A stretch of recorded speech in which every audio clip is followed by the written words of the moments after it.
सर्वप्रथम त Nobel bank नेपालको सबैभन्दा पुरानो प्राइभेट सेक्टर कमर्सियल ब्याङ्क हो। 1984 देखि नै हामी यहाँ छौँ।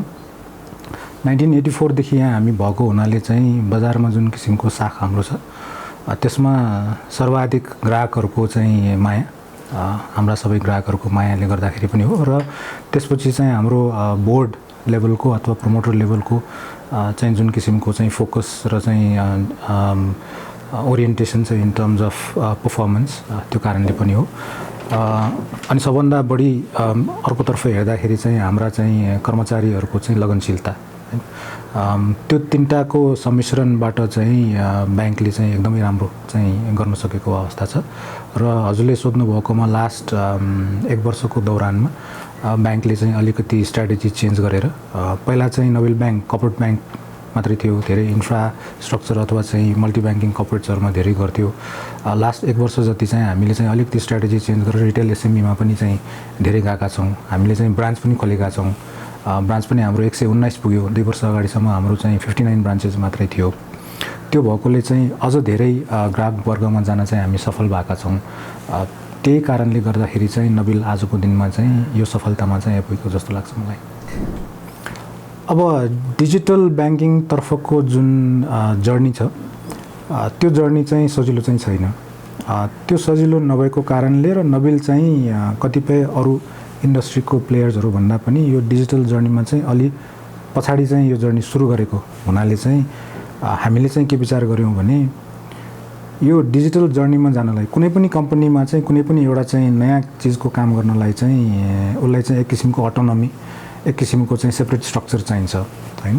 त्यो कारणले गर्दाखेरि चाहिँ हामीले चाहिँ छुट्टै डिजिटल ब्याङ्किङ भन्ने भर्टिकल नै बनायौँ। जुन हजुरले भन्नुभयो हामीले चाहिँ डिजी ब्याङ्क भनेर चाहिँ त्यसलाई चिन्छौँ आजको दिनमा। सो त्यो डिजी ब्याङ्कको चाहिँ स्ट्रक्चरमा हाम्रो चाहिँ के छ भने डिजिटल ब्याङ्किङ रिलेटेड सबै चिजहरू चाहिँ त्यो डिजी ब्याङ्कले चाहिँ एक प्रकारको अटोनोमीमा चाहिँ उसले ड्राइभ गर्छ। सो उसलाई चाहिने रिसोर्सेसहरू हामी दिन्छौँ, उसलाई चाहिने अथोरिटीहरू हामीले दिन्छौँ हैन।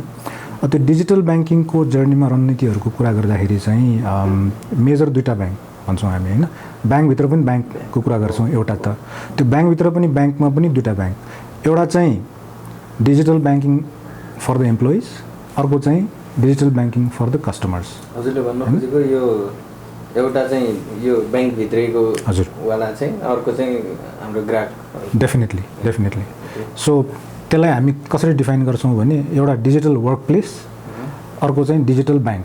सो जुन कस्टमरले चाहिँ बुझ्नुहुन्छ त्यो चाहिँ डिजिटल ब्याङ्क हो, हाम्रो इम्प्लोइजहरूलाई चाहिँ डिजिटल वर्क प्लेस हो। त्यो डिजिटल वर्क प्लेसको चाहिँ परिकल्पना चाहिँ अब पेपरलेस अफिस भयो, वर्क फ्रम होम भयो हैन, यस्ता चिजहरूमा चाहिँ हामी गर्छौँ। सबै चिजहरू चाहिँ वर्क फ्लोमा आओस्, फाइलहरू चाहिँ फिजिकली नआओस् भनेर हामी चाहन्छौँ। टर्नअराउन्ड टाइम्सहरू चाहिँ ट्र्याक गर्न सकोस्, हरेक मान्छेले कुन काम कति समय लिएर गर्यो भने ट्र्याक होस् भन्ने कुराहरू हामी गर्न चाहन्छौँ। डिजिटल ब्याङ्कको परिकल्पनाको कुरा गर्दाखेरि चाहिँ everything is related to the customers engagement हैन। हाम्रो चाहिँ एन्ड कस्टमर्सहरूले चाहिँ ब्याङ्कसँग सम्पर्क गर्दाखेरि अथवा ब्याङ्कसँग चाहिँ सर्भिसेसहरू लिँदाखेरि चाहिँ सोसियल मिडियामा होस्, वेबसाइटमा होस्, ब्याङ्किङ हलमै छिर्दाखेरि पनि टेक्नोलोजी कसरी हामी डिप्लोय गर्न सक्छौँ सो द्याट भोलि चाहिँ हाम्रा कस्टमर्सहरूको चाहिँ बिहेभियरल एस्पेक्ट्सहरू के छ र त्यो बिहेभियरल एस्पेक्ट्सलाई चाहिँ एउटा चाहिँ यो डेटा एनालिटिक्स भनेर भन्छौँ हामी। त्यो डेटाहरू हेरेर एनालिटिक्स गरेर चाहिँ कस्तो खालको प्रडक्ट्सहरू चाहिन्छ, उहाँहरूको बिहेभियर्सहरू के हो, हामीले सर्भिस कसरी दिनुपर्छ भन्ने चाहिँ फिडब्याक हामीलाई आओस् भन्ने हाम्रो चाहना छ। सो यो दुईवटा रणनीतिबाट चाहिँ हामी मेजर अलि अगाडि बढिरहेछौँ। डिजी ब्याङ्कमा काम हामीले धेरै नै गरिरहेछौँ, त्यसको रिजल्ट पनि अलि बिस्तारै आउन थालेको पनि छ। यसमा हामी ब्याङ्किङ इन्डस्ट्रीले चाहिँ यसलाई के हेरिरहेछौँ भने हामी चाहिँ यो फाइनेन्सियल लिट्रेसीको कुरा गर्छौँ, एक्सेस टु फाइनेन्सको कुरा गर्छौँ। फाइनेन्सियल लिट्रेसी र एक्सेस टु फाइनेन्ससँग चाहिँ जोडिएको अर्को चाहिँ के छ भने फाइनेन्सियल इन्क्लुजन। सो फाइनेन्सियल इन्क्लुजनमा काम गर्दाखेरि चाहिँ जुन यो अहिले क्युआरको अवधारणा आयो, क्युआरको अवधारणा आउँदाखेरि यी सबै ट्रान्ज्याक्सन्सहरू जुन क्युआर युज गरेर हामी चाहिँ पर्चेजेसहरू गर्छौँ, यी सबै ट्रान्ज्याक्सन्सहरू चाहिँ क्यासलेस हुन्छ। अब यसमा सेभरल चिजहरू छन्, जस्तै सर्वप्रथम क्यासको चाहिँ ट्रान्ज्याक्सन चाहिँ घटाउने, किनभने क्यासलेसतिर जानु पऱ्यो। क्यासलेसतिर जाँदाखेरि धेरै बेनिफिट्सहरू छन्। एउटा त त्यो सानो डिनोमिनेसनका नोट्सहरूको चाहिँ बजारमा जुन फ्लोटिङ छ त्यो पनि घट्छ। अर्को चाहिँ आजको यो कोभिडको जुन सिनारियो छ यस्तो रोगहरू त भोलि पनि आउन सक्छ। सो कोभिड मात्रै होइन अरू चाहिँ रोगहरू सर्ने पनि डर चाहिँ धेरै हुन्छ यो नोटले गर्दाखेरि होइन। सो एकदमै हुन्छ त्यसमा होइन। हामीले त्यो चाहिँ क्यास वालेटबाट झिकेर सबै समातेर दिन्छौँ होइन। त्यसले गर्दाखेरि चाहिँ रिस्क पनि धेरै छ। अब जहाँसम्म चाहिँ इन्फ्रास्ट्रक्चरको कुरा आयो मेरो विचारमा चाहिँ आज चाहिँ ब्याङ्किङ इन्डस्ट्रीले यसलाई कसरी हेरिरहेछ भने यो चाहिँ आज तत्कालै चाहिँ ब्याङ्कहरूलाई चाहिँ फी बेस्ड इन्कम आउने चाहिँ प्रडक्ट चाहिँ होइन। यसमा अहिले चाहिँ फिजहरू छैन होइन। यो चाहिँ तत्कालै रिटर्न आउने चिज नभए पनि ब्याङ्कहरू एकदम उत्साहका साथ किन लागिरहेछन् भन्दाखेरि यही मैले अघि कुरा गरेको फाइनेन्सियल इन्क्लुजनको कुरा, टेक्नोलोजी अडप्सनमा चाहिँ अवेरनेस बढाउने कुरा होइन। सो द्याट जसले चाहिँ यो युज गर्न सक्छन् त्यो अडप्सनले गर्दाखेरि अरू युजर्सहरू पनि यसमा बढोस् भन्ने चाहिँ एउटा चाहिँ ब्याङ्किङ सेक्टरको चाहिँ एउटा चाहिँ आकाङ्क्षा इच्छा हो होइन। त्यसमा पनि चाहिँ म के भन्न चाहन्छु भने इन्फ्रास्ट्रक्चरको मामिलामा चाहिँ जस्तै हजुरले चाहिँ नेटवर्कको कुरा गर्नुभयो। कतिपय चाहिँ ठुला बजारहरूमा अहिले चाहिँ नेटवर्क्सहरू अभाइलेबल छन् वाइफाईको, अथवा चाहिँ डेटाबाट ट्रान्ज्याक्सन गर्दाखेरि पनि हामीले के चाहिँ हेर्नु पऱ्यो भने त्यो यो आफ्नो चाहिँ जुन कन्भिनियन्सको कामहरू हामी गरिरहेछौँ as a customer or as a ग्राहक user of a QR code होइन। अब हामी चाहिँ सोसियल मिडिया हेर्न अथवा फेसबुक हेर्न यो हेर्न चाहिँ डेटामा खर्च गर्न तयार छौँ होइन। तर यो सानो चाहिँ क्यासलेस कामहरू गर्नलाई हामी किन तयार नहुने होइन। यो आई थिङ्क एउटा मेन्टल ब्लक पनि हो एक किसिमको होइन। त्यो चाहिँ हामीले चाहिँ एकदम चाहिँ प्रमोसन गरेरै जानुपर्छ। आजको दिनमा हजुरले हेर्नुभयो भने विभिन्न तरकारी बजारदेखि सानो सानो मार्केटमा रिटेल सप्सहरूमा पनि यो क्युआर कोडको एक्सेप्टेन्स चाहिँ एकदमै चाहिँ बढेको छ। ब्याङ्कहरूलाई खालि अहिले एउटै मात्रै फाइदा छ त्यसबाट क्यासलेस ट्रान्ज्याक्सन्सको चाहिँ प्रमोसन र चाहिँ त्यसको चाहिँ खाता खोल्ने। सो फी इन्कम त्यसमा केही पनि छैन होइन। सो त्यो हिसाबले चाहिँ सारा इन्डस्ट्री चाहिँ यो चाहिँ फाइनेन्सियल इन्क्लुजनमा हामी चाहिँ एउटा एक्टिभ प्लेयर भएको हुनाले चाहिँ हाम्रो चाहिँ एउटा चाहिँ जिम्मेवारी पनि छ भन्ने हिसाबले अगाडि बढिरहेको छ।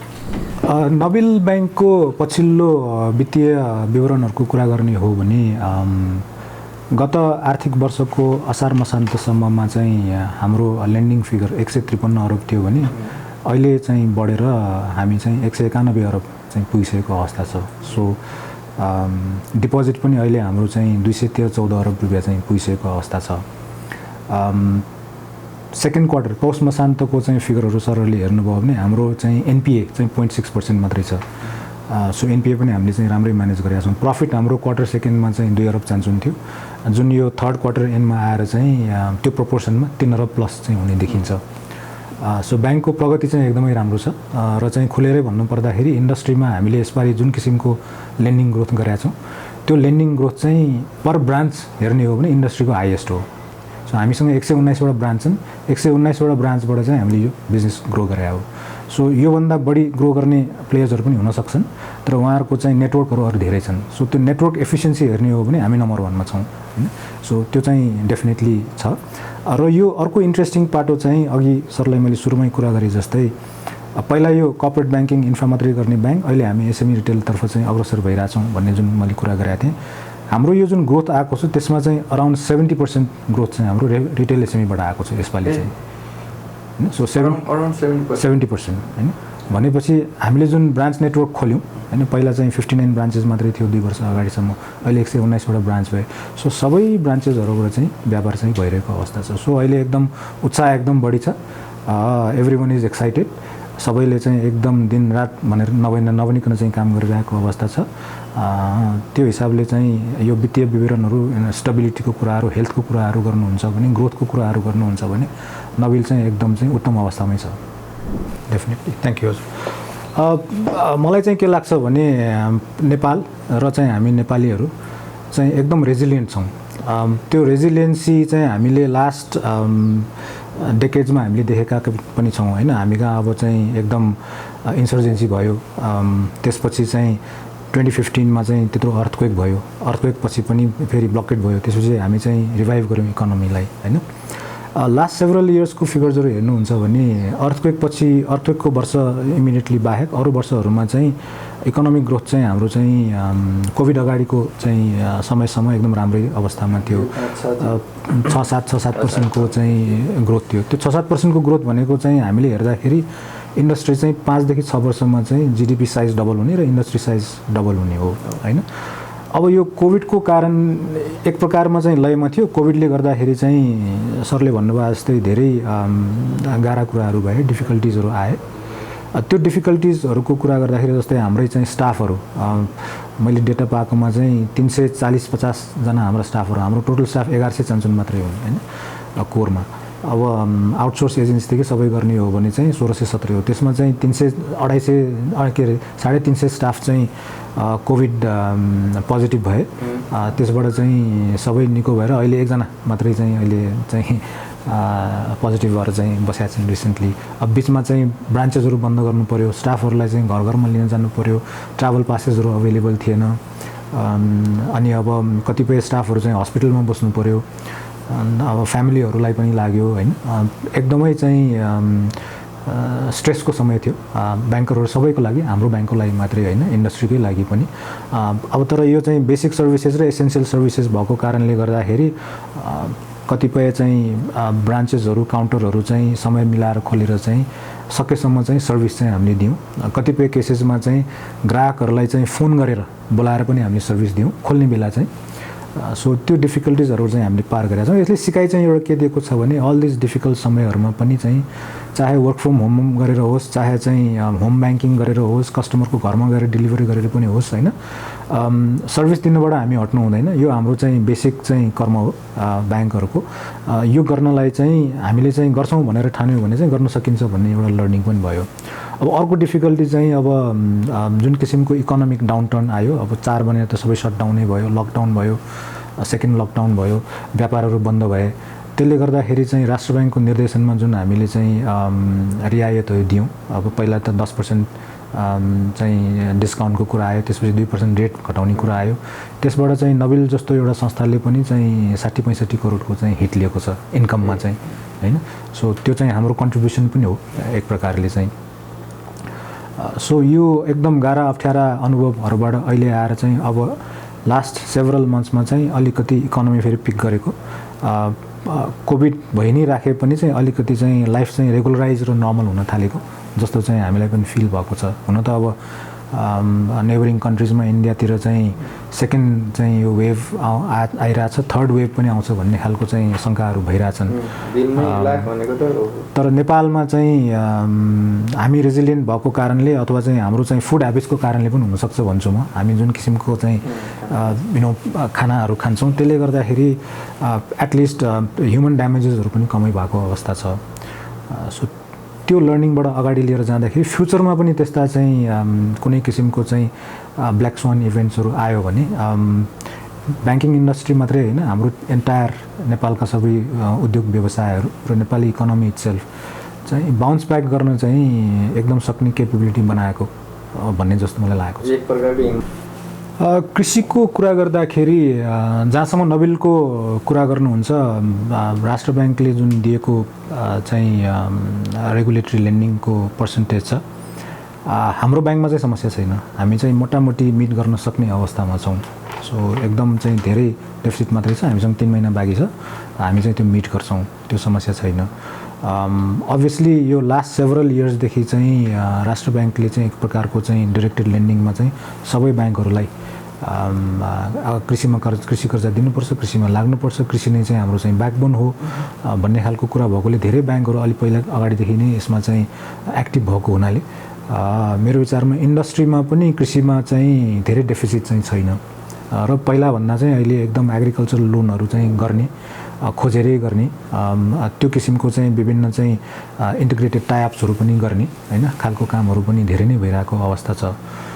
सो आई थिङ्क कृषि कर्जामा चाहिँ इन्डस्ट्रीलाई पनि धेरै चाहिँ डेफिसिट छैन र हाम्रो ब्याङ्कको सन्दर्भमा त म छैनै भन्छु। र चाहिँ कामहरू चाहिँ एकदमै चाहिँ राम्रै चाहिँ यसमा भएको छ। एकदम म हजुरलाई एउटा इक्जाम्पल दिन्छु। हिजो हामीले चाहिँ धुम्बाराईको बजारमा क्युआर कोडको लन्च गरेका थियौँ। त्यहाँ चाहिँ हरेक जुन त्यो भेजिटेबलको चाहिँ स्टल राखेको चाहिँ व्यापारी साथीहरू हुनुहुन्छ उहाँहरूले चाहिँ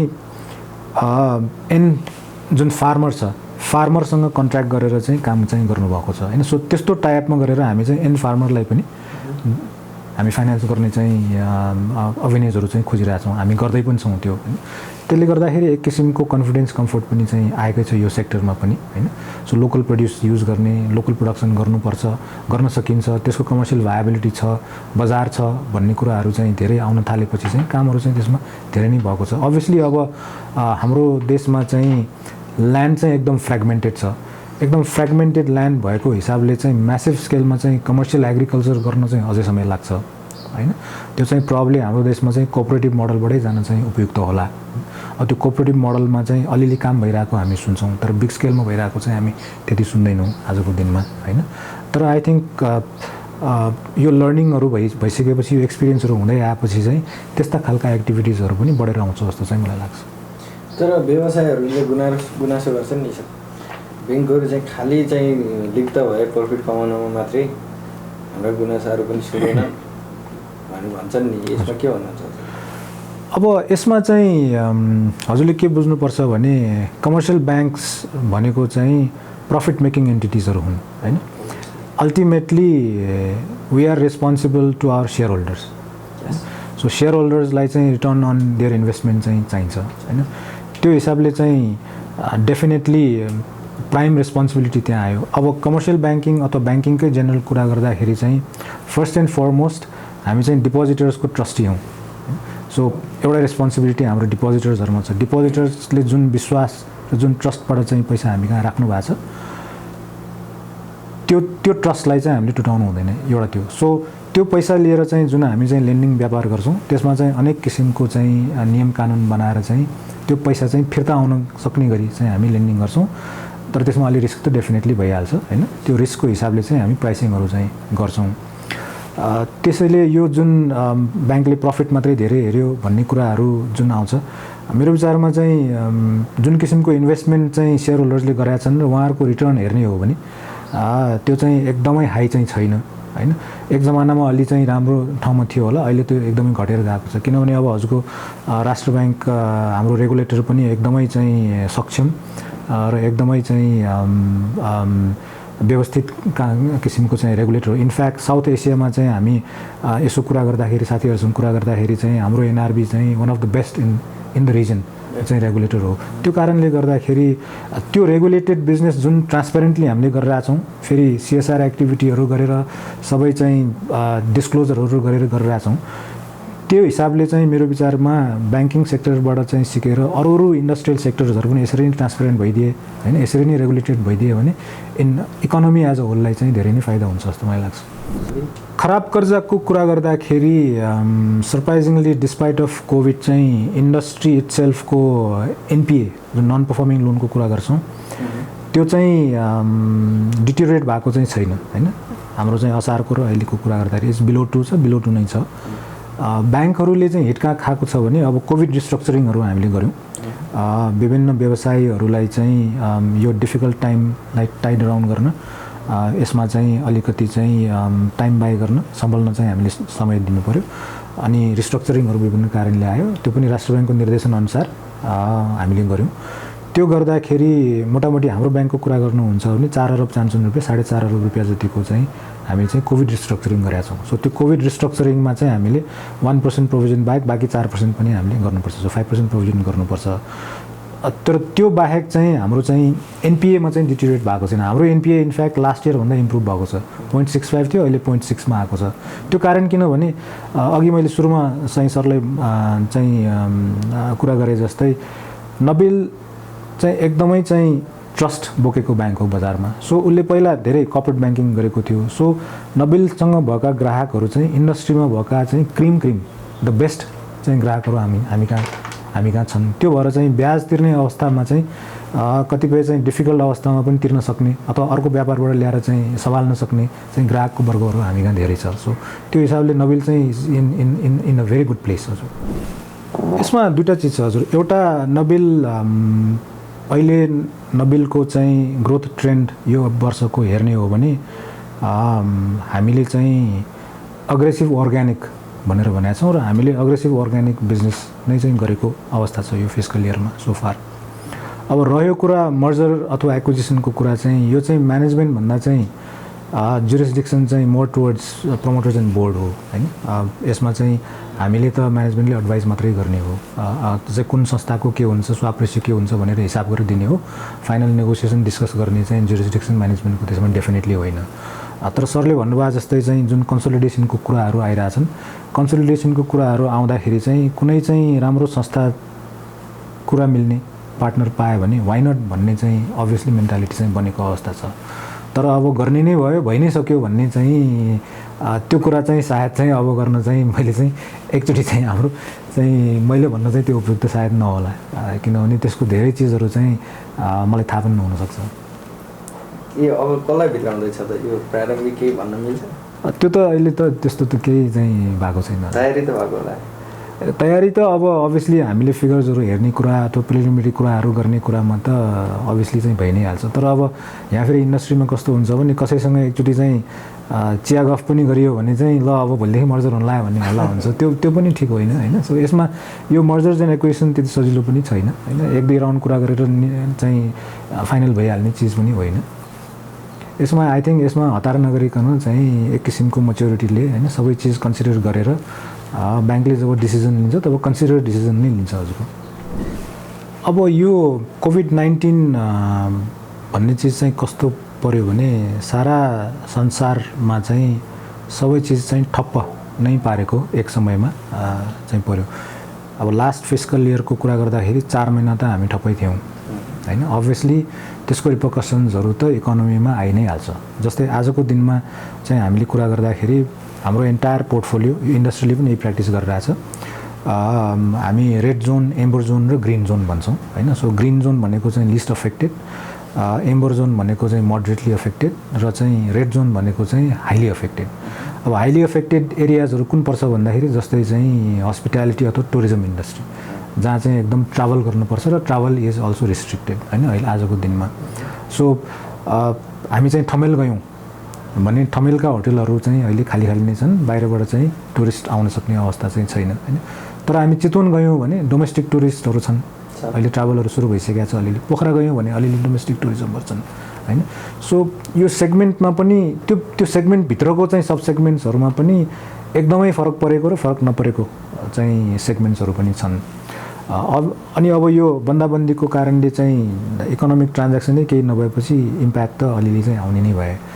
तर रमाइलो कुरा र राम्रो कुरा चाहिँ के छ भने जुन अघि मैले रेजिलियन्सीको कुरा गरेँ, साउथ एसियन रिजनमा हेर्दाखेरि अथवा चाहिँ संसारसँगै विश्वसँगै चाहिँ कम्पेयर गर्दाखेरि चाहिँ लास्ट फिस्कल इयरमा चाहिँ हाम्रो जुन इकोनोमिक ग्रोथको कुरा अथवा जिडिपी ग्रोथको कुरा छ, जतिसम्म चाहिँ वर्स्ट केस सिनारियो हुन्छ भन्ने खालको चाहिँ प्रिडिक्सन भएको थियो त्यो वर्स्ट केस सिनारियो चाहिँ भएको छैन होइन। सो हामी चाहिँ one of the countries which are far better off human क्याजुअलिटीको एङ्गलबाट पनि, यो स्प्रेडको एङ्गलबाट पनि र इकोनोमिक ड्यामेजको एङ्गलबाट पनि साउथ एसियामै हेर्ने हो भने चाहिँ अब हामीले चाहिँ इन्डियाको न्युज सुन्छौँ अथवा अरू देशहरूको न्युज सुन्छौँ, उहाँहरूभन्दा चाहिँ हामी चाहिँ धेरै बेटर पोजिसनमा छौँ।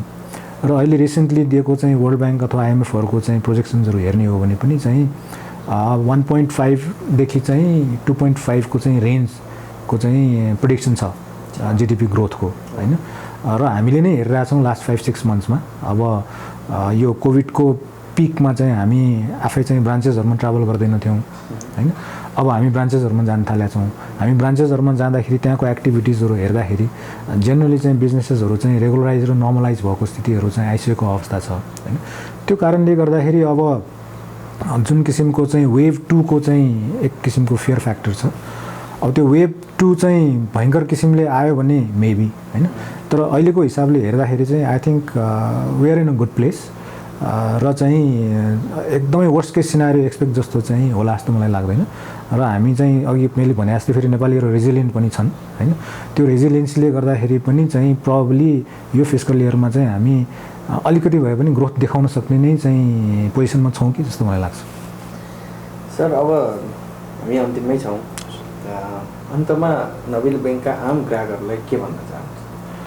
नबिल ब्याङ्कका सबै ग्राहक वर्गहरूलाई चाहिँ मेरो चाहिँ यही भन्नु छ, उहाँहरूकै चाहिँ सहायता सहयोग र सहयात्राबाट चाहिँ ब्याङ्क यति अगाडि बढेको अवस्था छ र चाहिँ हरेक ग्राहकहरूको चाहिँ फ्युचरको स्टेपहरूमा चाहिँ ब्याङ्क अगाडि बढ्न चाहिँ तयार छ र हाम्रो ब्याङ्कको चाहिँ अहिलेको स्लोगन नै सर्जिङ अहेड टुगेदर भन्ने छ, सर्जिङ टुगेदर अहेड र चाहिँ ग्राहकहरूसँग चाहिँ सहकार्य गरेर विभिन्न किसिमको चाहिँ नयाँ सर्भिसेसहरू प्रोडक्ट्सहरू ल्याएर हाम्रो ग्राहकहरूको कन्भिनियन्स बढाएर चाहिँ हामी चाहिँ अगाडि बढ्न चाहन्छौँ। हुन्छ, हस्, धन्यवाद सर। धन्यवाद हजुर।